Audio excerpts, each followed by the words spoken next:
monetizing digital services since 2004, boosting the entertainment industry by making digital content accessible for everyone. AWG, where innovation meets monetization. Welcome to the Human Capital Innovations Podcast. We're your source for personal, professional, and organizational growth and development, where we share original research, explore industry trends, and interview executives and thought leaders from across the globe. We hope you join us often for practitioner-oriented content around all things related to leadership, HR, talent management, organizational development, and change management. Maximize your personal and organizational potential with Human Capital Innovations Podcast.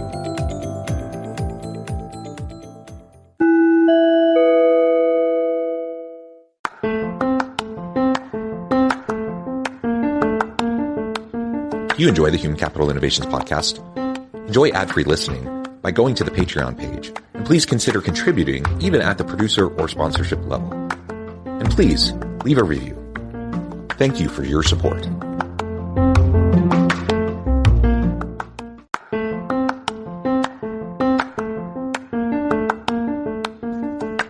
Welcome to the Human Capital Innovations Podcast. In this HCI Podcast episode, I talk with Steve Gilman about the difference between a good manager, a great manager, and an amazing manager.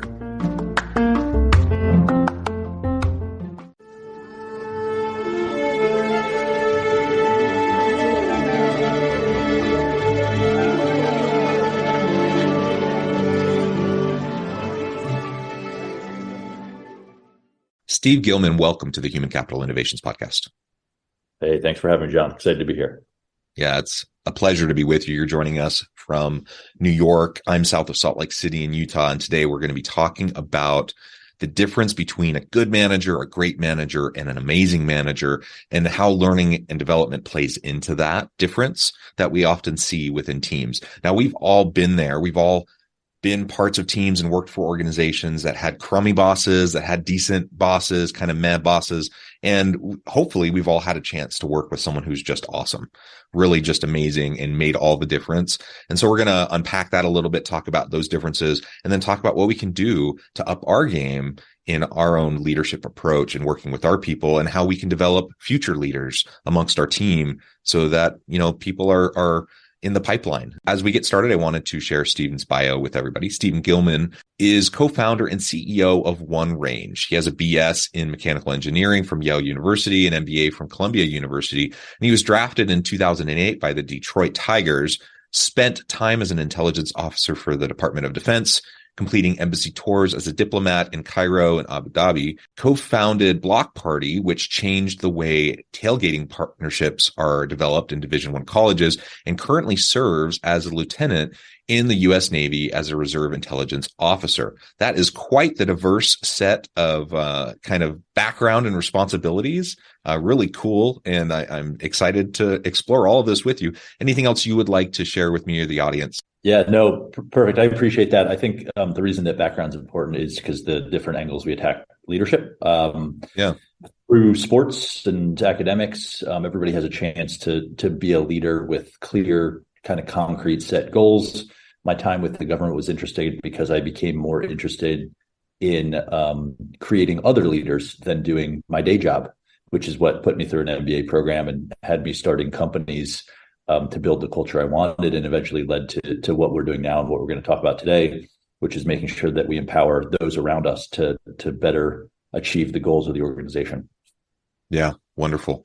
Well, why don't we start with you defining your kind of thinking and approach towards this distinction between, that good manager, the great manager, and the amazing manager. And we're not even talking about the really crappy, toxic boss. There's a whole extra subset and like scale of toxicity and just bad bosses. But kind of focusing on the positive end of the spectrum, there's still some distinct differences. And, good, better, best, we want to get to great. We want to get to amazing. We want to get to awesome and develop our people to become that way as well. Yeah, I think it's a great start into this. So you look at a company, an organization, an entity that has a goal that structures people around achieving that goal. Whether connection is the most important thing to us or not, your direct manager influences, and we've all seen the stats. as to how long you stay around, how much you learn at the job, how much you love the job, your affinity for the brand. So you can go to a great brand that has a great culture. If your direct line manager is that in a negative way, you're not going to have the same perception of someone who does. What companies are notoriously bad at from the top level down is individual development, your growth, your trajectory. Where are your goals? And so companies that see high turnover generally don't have those great connections through their managers to individuals. The people that brag about how awesome their manager is, empowers them, knows them on the personal and professional level, and find ways to help them get there. The dirty little secret is that managers never have more time than you think they do. And so it's really hard to connect with everybody. Managers also have to manage up, and that goes from the first line manager with one subordinate all the way to a CEO who obviously has stakeholders and markets to kind of worry about. So there's different elements of what it affects behaviors. Right now, we know that you can clearly feel if you have a good, great, or not so great of a manager, and we'll kind of break that down today. And you're right. I mean, it's from the line level supervisor all the way up through middle management to executive level and C-suite. I mean, no matter what level we're talking about, people who have responsibility for people are leaders. And you can have that formal title and position, power and authority, but there's also leaders who are informal. They don't have the official title, but they still have a lot of impact and influence and the ability to drive change within the organization. So we want to be able to foster both kinds. We want to be able to have leaders who can be the go-to person that people look towards for thought leadership and influence and such, who may just be informal leaders. And we also want to create a pipeline in the succession plan and develop the talent in our teams so that people can have opportunities to grow in their career within your company and not just leave to go chase an opportunity somewhere else. If you don't have chances for them to grow in their career, they're not going to stick around. I mean, there's a whole bunch of reasons why people aren't going to stick around, but that's one of them. And so, there's something we can do about it in terms of developing our people for those future opportunities.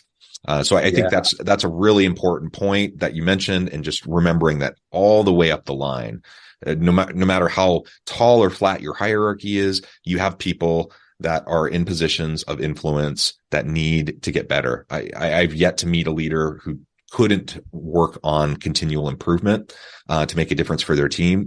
And so supporting people who are already in those positions is really important. And then supporting, of course, the bench, the people who will eventually take those roles in the future. Yeah. I mentioned a little bit about my athletic background.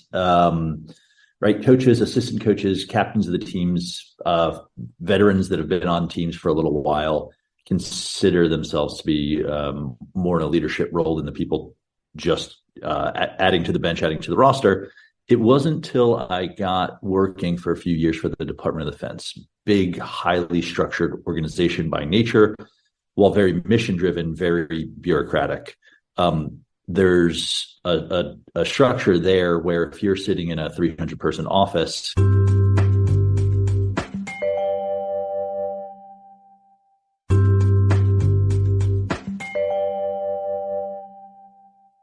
the only people that are described as leadership happen to be of a certain rank and up. If you're on the government civilian side, it's a GG or GS 14 and 15, right? So, hey, when you hear about where the decisions are made, leadership has this for decision. I know that's not how we try to form everything. It's just kind of the structure of bureaucracy. But I always had, much like you said, John, leadership is a characteristic, right? So you can be at any stage in your professional career and be a leader. You can be a better leader and improve over time. I would hope so, right? That's the goal of everyone. But as it pertains to private organizations, small organizations trying to grow, our company right now actually vets for leadership, no matter what role you're in, right from the beginning. Let's call it a 20-year-old intern just trying to get experience. We're vetting for leadership first, because if you're going to be great at your job, eventually you're going to manage other people, and you're going to still need that characteristic. Not to mention, I've hired tons of people I have great respect for over the course of my entrepreneurial career, that when I say, why do you want to work here? Me as the co-founder, right? I came up with the idea. I expect someone to say, Steve, because your idea, your vision, you're a great leader. The way it always happens, which I love, is they say, I want to work with that person. And that person doesn't necessarily have to be a VP, executive, mid-level manager. Be someone on the team that that is who I'm going to learn the most from. And as long as you have an environment where I could be alongside that person, I love what they do. I love where they're going. And of course, they're a leader, right? That's how they have that person do it. So anywhere in the organization, the characteristic of leader is going to be the most important. Those who embody it are more likely to rise up in the chain and be a good or great leader in their future. Yeah. And maybe it's worth taking just a moment, because we've been talking primarily around the idea of leadership. But when I was framing up the episode at the very beginning, I talked in terms of a good manager, a great manager, and an amazing manager. Maybe we can talk for just a minute about the Venn diagram that is leadership and management, and where the overlap happens and where there's differences, and why it's important to have both. It's important to have people with good leadership competencies, but it's also important to have people with good managerial competencies in various roles within the organization. How do you make sense of that? Yeah. You manage tasks and you lead people, right? Tasks can be the managing up, managing down, projects that have to get done, cash flow, products, whatever you have. Those things need to be managed to push forward and get done in the right direction. You lead people. And again, the first and foremost, because you can teach the project management, you can teach how to manage and read a cash flow statement and get the best out of that. Leading people is what inspires people to start coming to work every day. It's a tight labor market out there. People don't need to work for your organization if they don't want to, right? There's probably multiple job offers. They probably have more internal job offers coming their way if they're great at what they do. And so really it's about people leading other people. The managing portion for the task can be trained. It always has. There's plenty of resources around that. We find that those who can both manage tasks and lead people are going to be more fulfilled in what they do. They're going to have more impact and influence, and they're certainly going to attract other leaders to the organization. Monetizing digital services since 2004. Boosting the entertainment industry by making digital content accessible for everyone. AWG, where innovation meets monetization. Yeah. And so everyone who's a good manager isn't necessarily a good leader, and everyone who's a good leader is not necessarily a good manager. Ideally, there's overlap, and you have people in positions that have both competency sets who can drive both. And I've worked for, and I've been in organizations, and I've consulted with organizations where there's someone who was a really great visionary leader, as you were defining, but they couldn't get stuff done. Like they, from the managerial side, they just couldn't move things forward. And then I've seen people who were in, executive roles, leadership roles, who were really great managers. They weren't great leaders. They were not good at rallying the troops and getting people to buy in and inspiring people and getting, having a shared vision and like some of those types of leadership traits that we often talk about. And in an ideal world, we want to have both. Now, not everyone is fully, to the point in their career where they have fully developed both. And so that's where we have development plans, and we can work on helping people grow and develop those skills and competencies and to strengthen their existing competencies. But that also then speaks to the reality that we need to recognize that some people are better suited for different types of roles. Some leadership roles, when I'm talking about like the hierarchy and position, some leadership roles lean more on the managerial side, and some are more on the vision and strategy and that side. And so just being aware of that, I think if I'm in an executive role and I'm trying to make decisions on hiring and who is best suited for different types of positions, I think that's a distinction I need to be able to make. And then also recognize, I can continue to develop my people, someone who may, be a really great visionary leader person, but is lacking in the follow through and the managerial and the project management stuff and all those sorts of things. Then you can focus on that. You can train them up on those things, or vice versa, right? And if we can remember that, I think that will help us to navigate the minefield that can sometimes be bureaucracy and hierarchy and just trying to accomplish things with our teams. Yeah, that's absolutely right. I'll try to relate it to an iconic example. Apple's an amazing brand. Steve Jobs is a great visionary leader. I think that's undisputed at this point.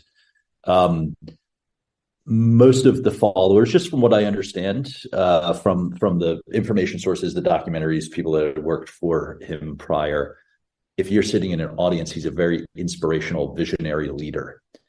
If you were to work directly for someone that had his personality type and his drive and things like this, I don't know that it would work out for all employees, right? So he's someone who's in the top echelon of visionary, doesn't need to manage tasks like a smaller program manager would, or if he did, it seemed in the earlier parts of his career, he wasn't easy to work with, right? So when it comes down to an employee where you fit within the organization, your direct manager has the most influence on you without a doubt.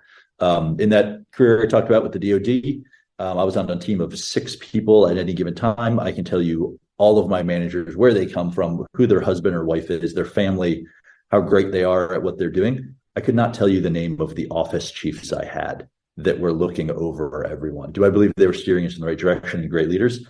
Absolutely. Some of them were at a point in their career where they only had the choice to be strategic and visionary, and they didn't have the time to do individual development and impact directly on a smaller subset of folks. I think the folks that succeed really well, that I have a lot of respect for, are people that grow up within an organization, right? Start at the bottom rungs of sales, get into some project management, business management, eventually become executives of those larger companies like the Johnson & Johnsons and IBMs of the world, who tend to promote internally. Those people are wildly impressive because obviously they've made an impact on individuals they work directly with, and now they're making an impact in a larger scale amongst really large organizations. Yeah. And when I think back to, this distinction between the good, the great, and the amazing manager or leader, and we think about that Venn diagram and the overlap, I've had experiences with leaders in the past who, great people, I really liked them, not bad to work for at all, certainly not toxic, not, a bad boss. I would say they were a good boss overall. But in terms of being able to, get into the weeds, do the nitty gritty, move things forward, hold people accountable, like those types of things that need to be able to happen in order for teams to hum along, they weren't great. And so in my mind, as I make that distinction between these different categories of good, great, amazing, I would say, yeah, these people, they were good. They were fine. Nothing to write home about. Not spectacular, but they were good. They were solid, a good contributor. But then I think back to those examples of leaders that were just really spectacular, really amazing. Usually those people had a mix. So that Venn diagram overlapped a lot. So they were very capable in both kind of sets.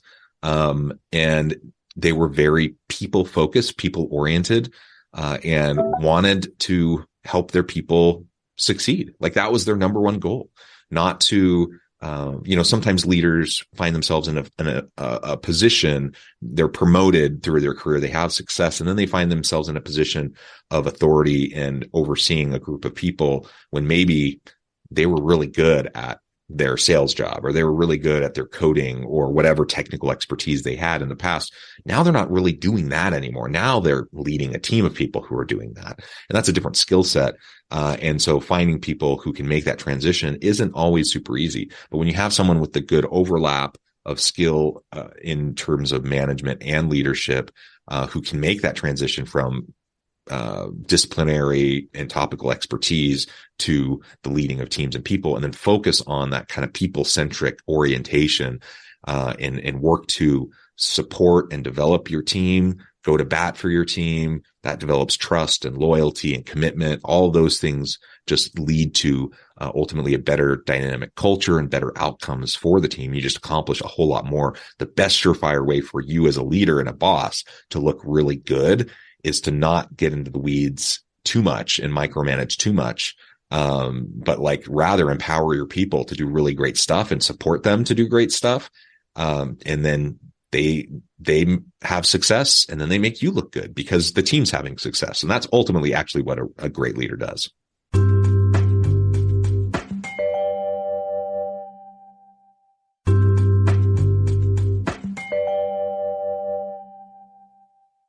Yeah, I've tried to boil down the good, the great, the amazing manager. I think the greatest indicator that we can correlate to those kind of levels of tiers happens before someone even gets to the job on their first day. And I'll explain a little bit later.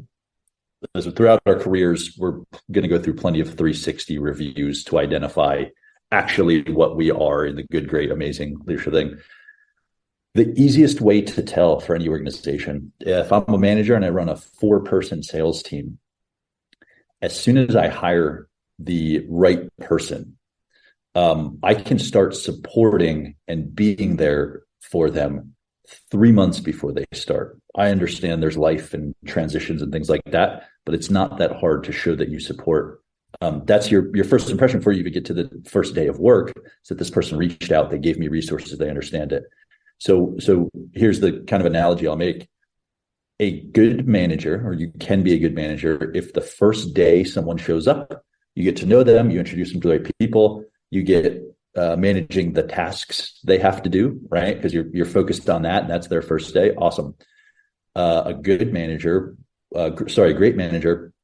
will be reaching out before you land the first day to make sure you're trained up, you feel comfortable, your strengths and weaknesses, and get to know you as a person, because that's going to make everything easy.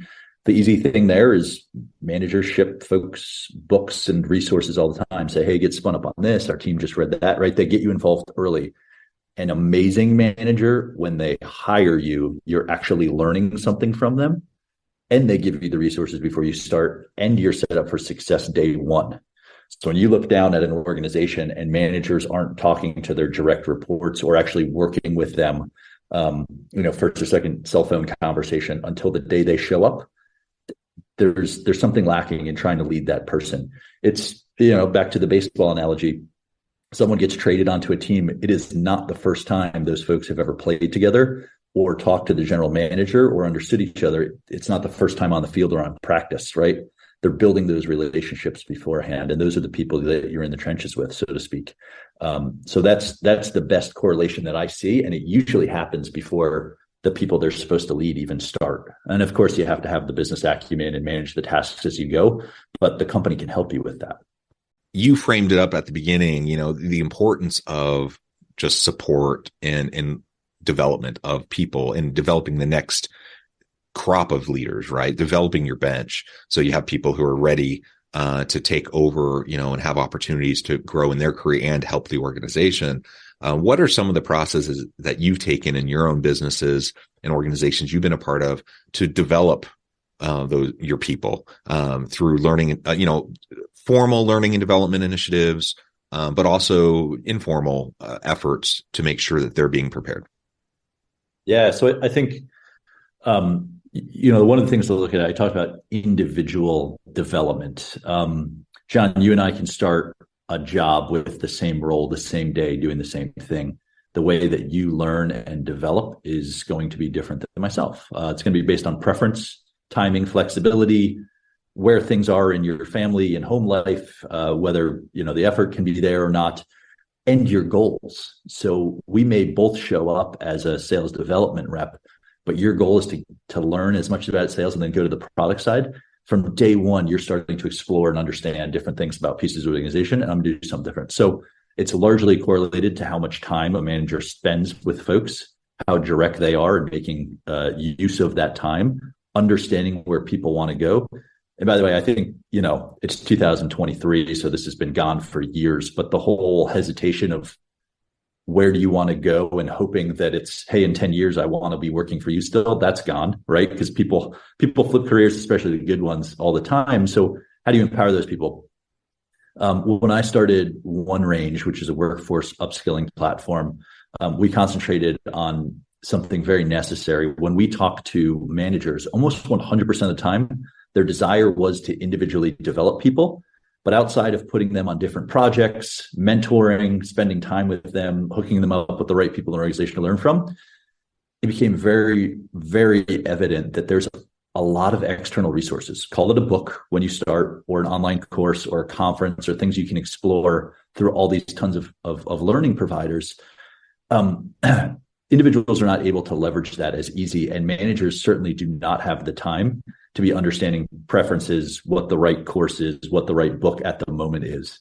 So that was astonishing to me, because I very rarely say this as an entrepreneur, but almost 100% of the time, managers say, I have no time to do this, but yes, I want it to happen, right? So my company focuses on breaking down the barriers and making it really easy. So if you want to be a great manager and you want to send 2 books to your people before they even start, our platform is the easiest way to do it. And by the way, we help you discover what those books should be, send them out, and do the expense management for the company on the other side of things. So we're trying to make the manager's desire come to life in a very easy way with technology.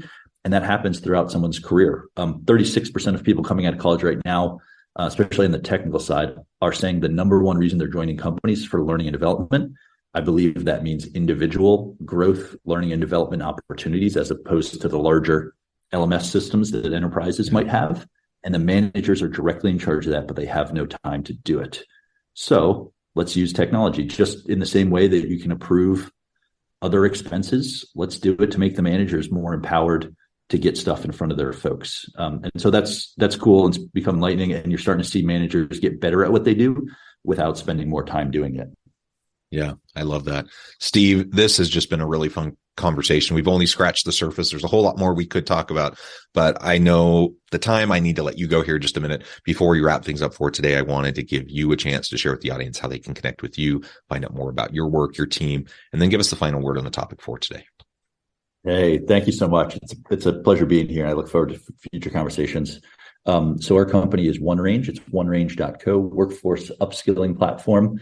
You can reach out directly to hello@onerange.co, or reach out to me on LinkedIn. I love having conversations about how to improve organizations, organizational development, L&D teams, and employees alike.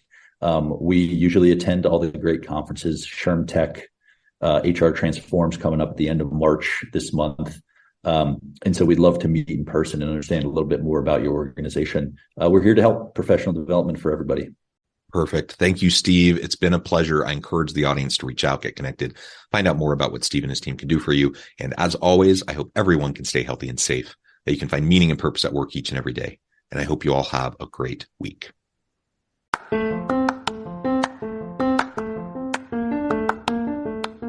you enjoy the Human Capital Innovations podcast? Enjoy ad-free listening by going to the Patreon page. And please consider contributing even at the producer or sponsorship level. And please leave a review. Thank you for your support.